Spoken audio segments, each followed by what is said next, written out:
Bismillahirrahmanirrahim. Assalamu alaikum. This is me Muhammad Asif and you are watching my YouTube channel Asif Zeeb MLT videos. Dear viewers, today I am going to discuss that what is meant by complete blood count and what are the various component of complete blood count and what is the importance of complete blood count. Complete blood count or CBC ये basically first line investigation है कोई भी disease की diagnosis के लिए.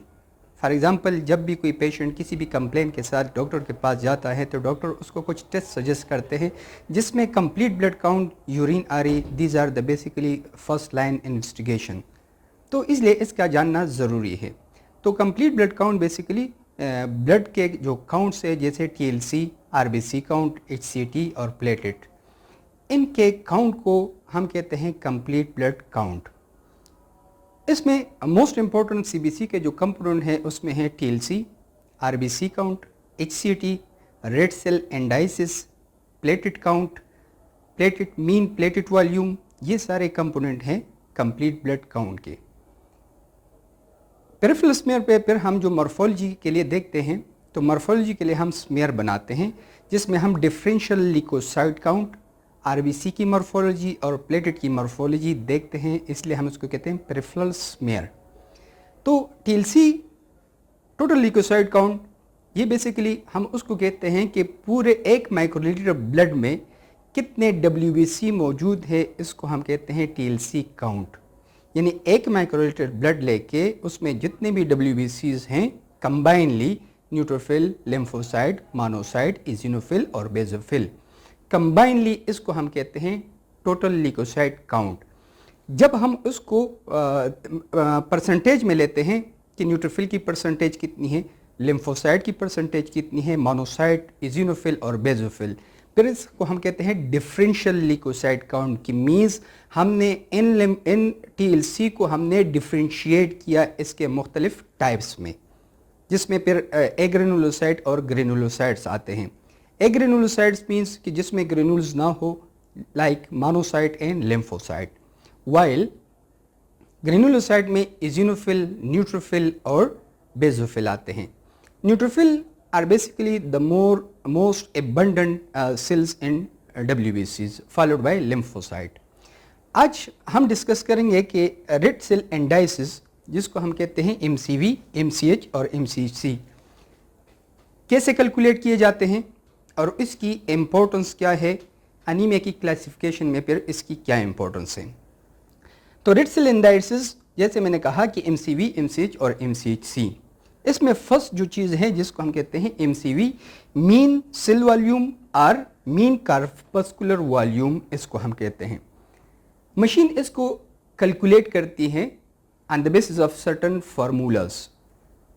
ये instrument के principal हैं, लेकिन अगर हमारे पास कुछ कंपोनेंट्स हो कंप्लीट ब्लड काउंट के जैसे HCT और RBC, हम इसको मैन्युअली भी कैलकुलेट कर सकते हैं.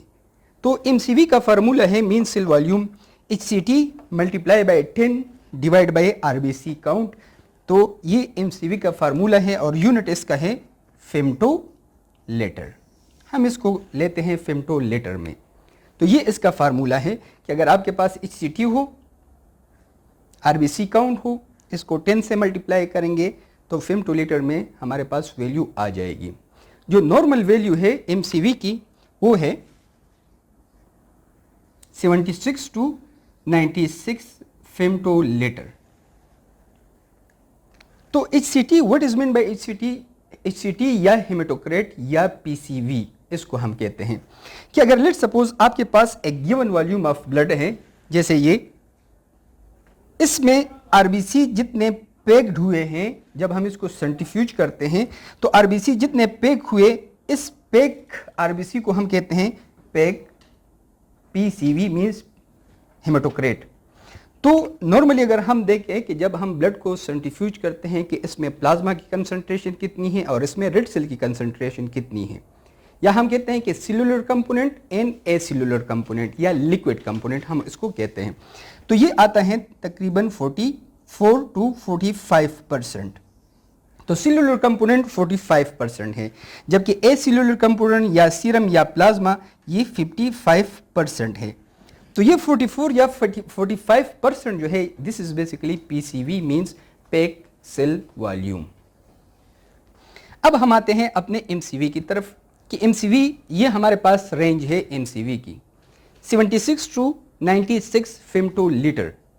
अगर एक RBC उसकी मॉर्फोलॉजी या उसका साइज इस रेंज के दरमियान है, 76 और 96 फेम्टोलीटर के दरमियान है, तो इस RBC को हम कहते हैं नॉर्मोसाइट।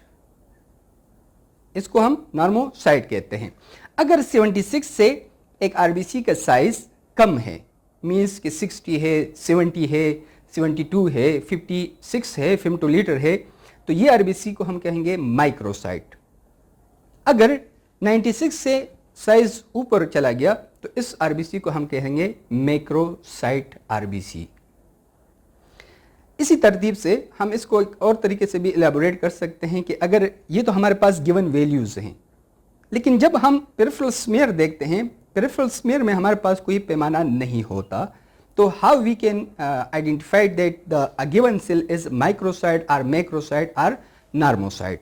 तो पेरिफेरल स्मीयर में एक सेल होता है जिसको हम कहते हैं लिम्फोसाइट। फॉर एग्जांपल ये एक लिम्फोसाइट है।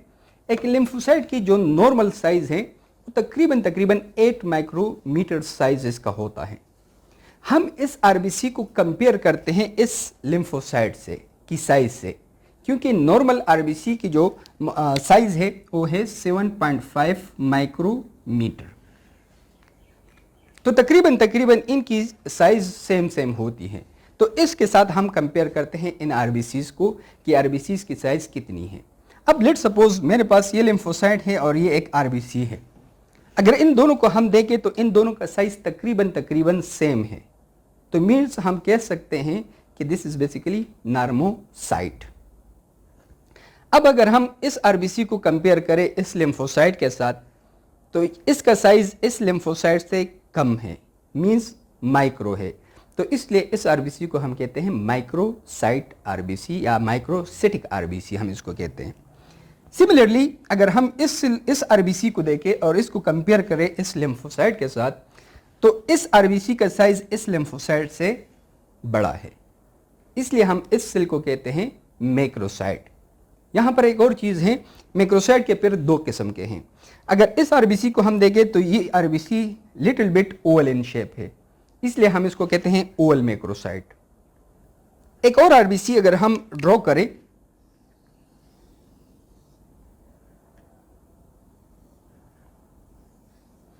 ये RBC ओवल इन शेप नहीं है बल्कि राउंड इन शेप है, इसलिए हम इसको कहते हैं round macrocyte. So there are 2 types of macrocytes, number 1 oval macrocyte and round macrocyte, और इनके अपने अपने कंडीशंस होते हैं। Like oval macrocyte come in megaloblastic anaemia, जबकि राउंड मैक्रोसाइट जो होते हैं वो यूजुअली लिवर डिसऑर्डर्स में नजर आते हैं। On the basis of this MCV we can classify anaemias into 3 categories कि MCV नॉर्मल है, मीन्स 76 और 96 फेम्टोलीटर के दरमियान है, तो उसमें कौन से एनीमियाज आएंगे। अगर MCV मोर देन 96 है फिर उसमें कौन से एनीमियाज आएंगे, और MCV लेस देन 96 है फेम्टोलीटर तो उसमें कौन से एनीमियाज आते हैं। तो सबसे पहले अगर MCV 96 और 76 के दरमियान है तो इसमें mostly aplastic anaemia, G6PD deficiency anaemia, hereditary spherocytosis, hereditary elliptocytosis या हेमोलिटिक्स एनीमिया जितने भी होते हैं वो इसमें फॉल करते हैं। तो हम इसको क्लासिफाई करते हैं। एनीमिया मीन्स कि उसका हेमोग्लोबिन लेवल कम है, तब जाके हम उसको एनीमिया कहते हैं। तो एनीमिया हम इसको कहते हैं कि when there is decrease amount of haemoglobin in a particular individual according to the age and sex of individual is known as anaemia, तो हम उसको फिर कंसिडर करेंगे कि ये नॉर्मोसिटिक एनीमिया है। ऑन द अदर हैंड अगर लेस देन 76 फेम्टोलीटर से कम है MCV, तो इसमें कुछ एनीमियाज आते हैं, स्पेसिफाइड किस्म के anaemia. For example IDA means iron deficiency anaemia, thalassaemia, cytoblastic anaemia and anaemia of chronic disorder.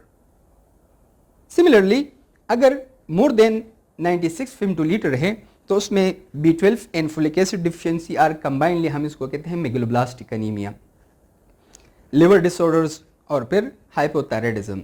So these are the condition जिसमें मैक्रोसिटिक सेल्स हमें नज़र आते हैं। इससे पहले जैसे मैंने कहा कि B12 और फोलिक एसिड जो डिफिशिएंसी होती है उसमें ओवल मैक्रोसाइट नजर आएंगे, जबकि लिवर डिसऑर्डर में या हाइपोथायराइडिज्म में इसमें मोस्टली राउंड मैक्रोसाइट नज़र आते हैं.